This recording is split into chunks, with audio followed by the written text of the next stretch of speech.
nílẹ̀kọ ọmọ wo má rò ó máa kú ọ̀la yèyé kàárè ọlọ́wọ́ idẹ. sílẹ̀kùn.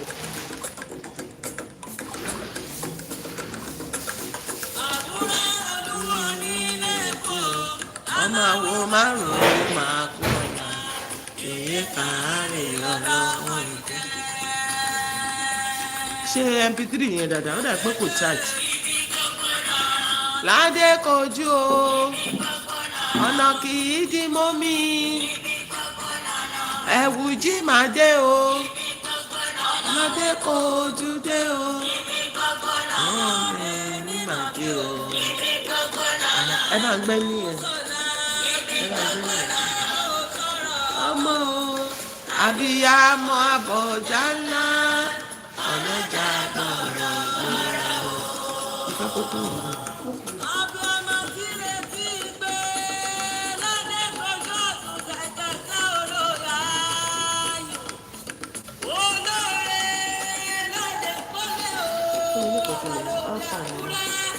Green.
alágbó àwẹ̀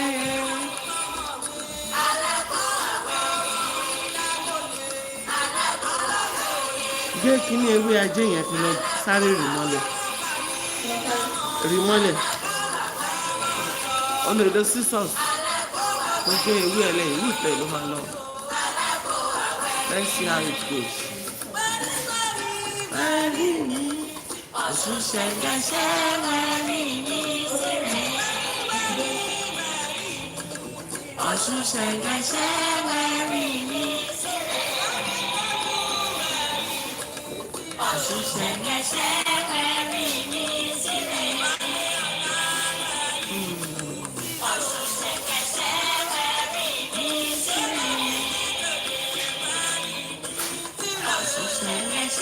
wẹ̀rí mi sílẹ̀.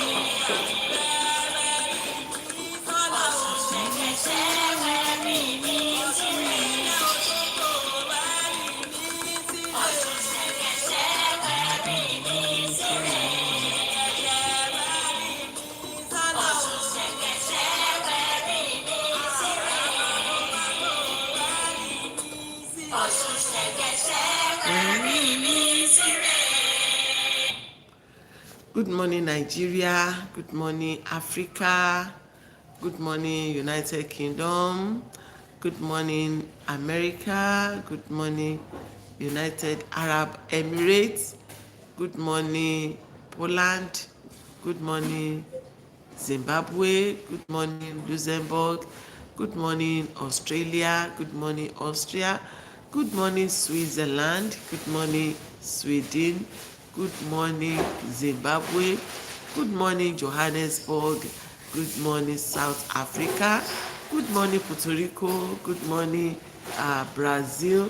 Good morning, Trinidad and Tobago.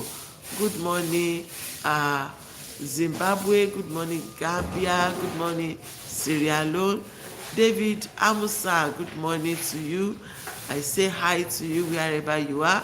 Good morning, good morning, good morning, everyone. Good morning to all my viewers across the globe of the world. Good morning to you wherever you are. Yes, good morning, good morning. It's my pleasure to be with you again this morning.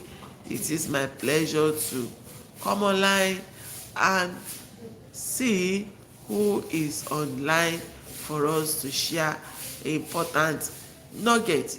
Yes, my last live video, and I've also made a video to that effect too, is on the battles of the firstborns, the first child that opens the womb. Yes, battles of the firstborn. This set of people are spiritually and physically womb opener. Womb opener.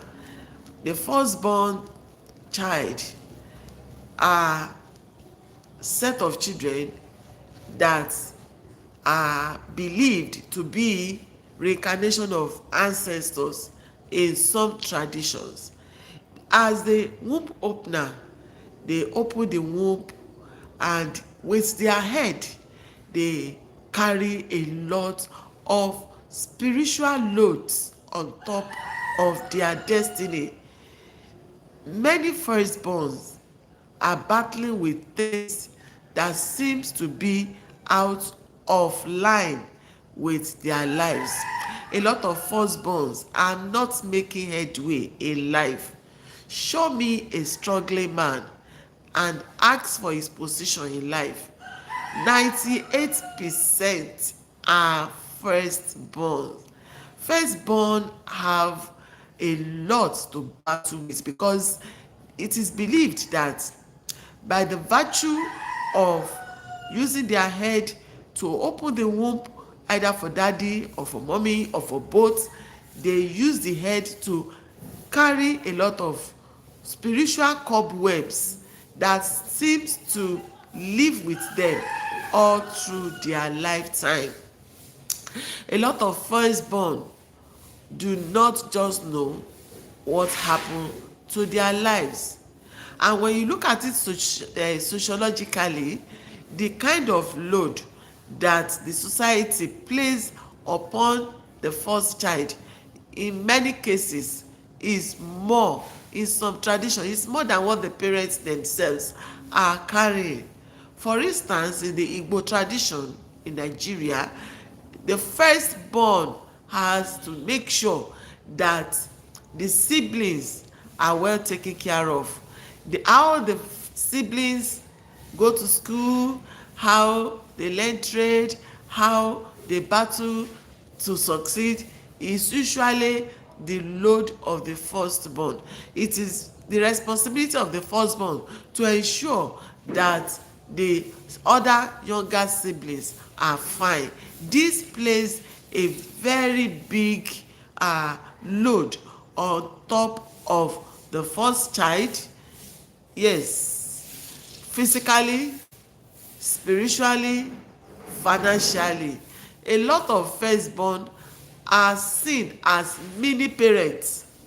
They are mini parents.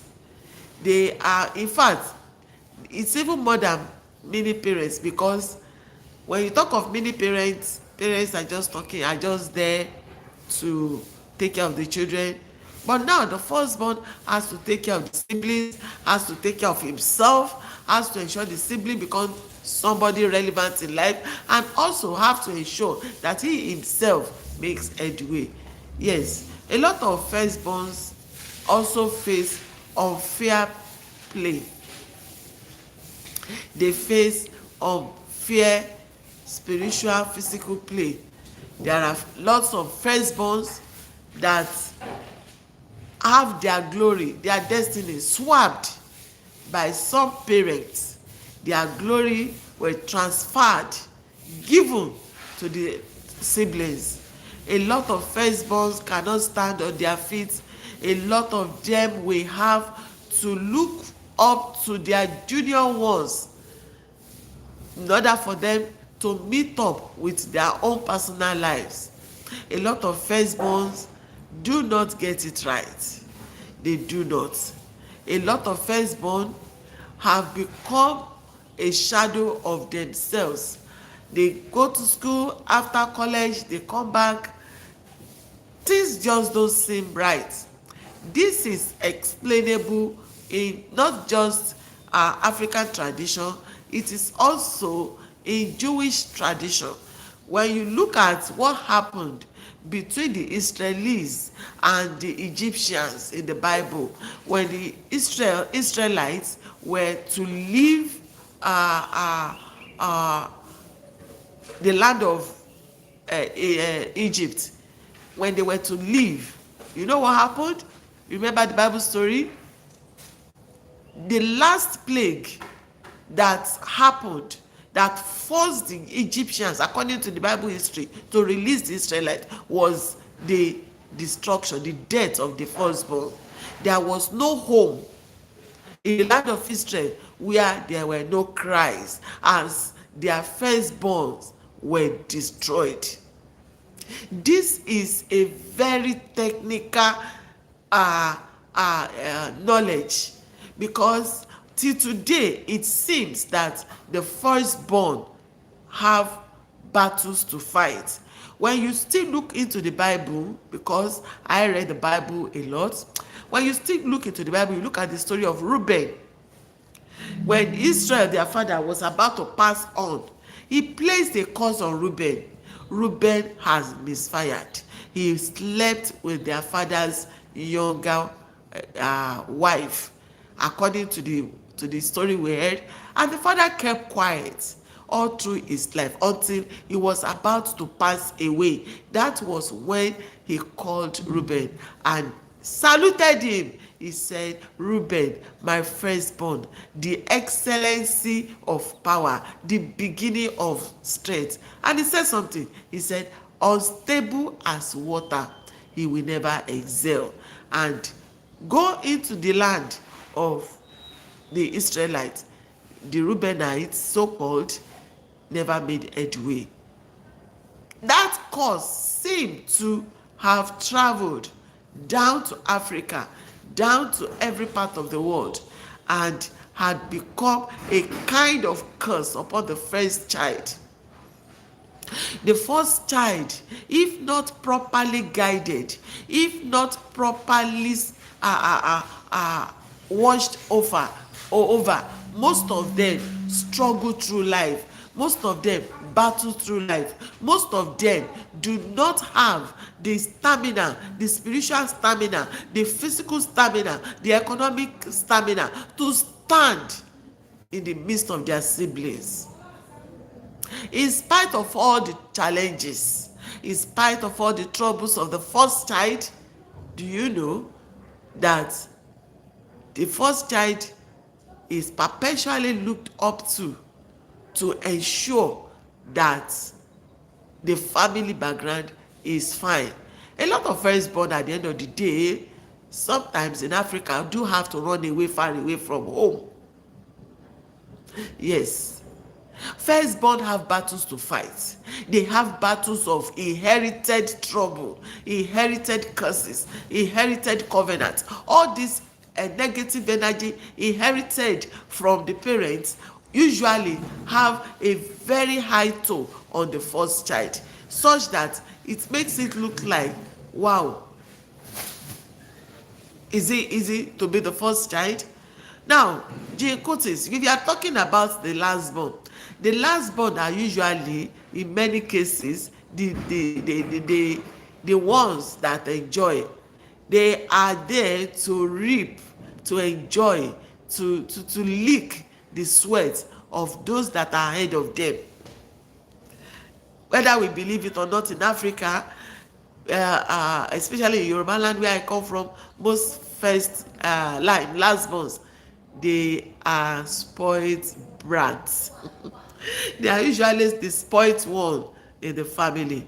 A lot of firstborns needs to be free. They need to break even. They need to break through. They need to break the yoke off their neck. They need to, spiritually tackle challenges that are placed before them. A lot of firstborn have principalities and powers, have issues with them to settle. That is why I'm on this video to alert those who are firstborn to wake up early wake up. Most firstborn get it right much later in life if they struggle hard. In Ifa mythology, which I practice, the first child occupies a priestly role. The first child occupies a presidential role. The first child, when they are given birth to, has to be fortified to face life. They have to be spiritually fortified to face life. Very few are lucky enough to be financially fortified if they are born in families that are well to do. Yes, the place of the first child is not a funny one. The first child must be ready, must be battle ready in their lives, because the society looks up to them, people looks up to them, their own siblings, their own family, nuclear family looks up to them, extended family looks up to them, the immediate society where they are looks up to them. And the first child himself also look forward to himself. The first child also look forward to himself. Yes, what am I going to do with my life? Very few of us have been firstborn, and we know what it is. The high expectation on first child is so much. They are pressured to excel academically, they are pressured to excel morally, they are pressured to excel socially. Failure in any aspect of this can feel heavier because it may disappoint both parents, siblings, and the society. Also, you need to understand that the parents have what we call parental inexperience. Parental inexperience. As the first child, they are usually the practice ground for parenting. Parents may be stricter, overprotective, or even more experimental in raising them. Rules and disciplines are often harsher compared to what younger children experience. We also have what we call responsibility overload. Firstborn are seen as assistant parents, mini parents. They may take care of younger ones, handle house chores, mediate family issues. This can lead to them growing up too fast or missing out on parts of childhood where in their younger age they are expected to be acting adulthood. Now, the first child also have the struggles of identity. They sometimes struggle to balance their own dreams with family expectation. A lot of firstborns have lost out in life. They bear double weight of being a child and a junior parent. They come under spiritual attacks, and the spiritual attacks on the firstborn has made so many of them to be unable to make headway in life and in their destiny. Yes, most firstborns usually have load of guilt over them, but with time the destiny of every man is in his hand. With time, every first child must reach a point where they take decision on who they want to be, what they want to do, how they want to do it. If you are the first child, you must refuse to be overloaded by certain situations that are not comfortable to your destiny. It is at that level that you can now say that yes, you are on a journey to get yourself a life.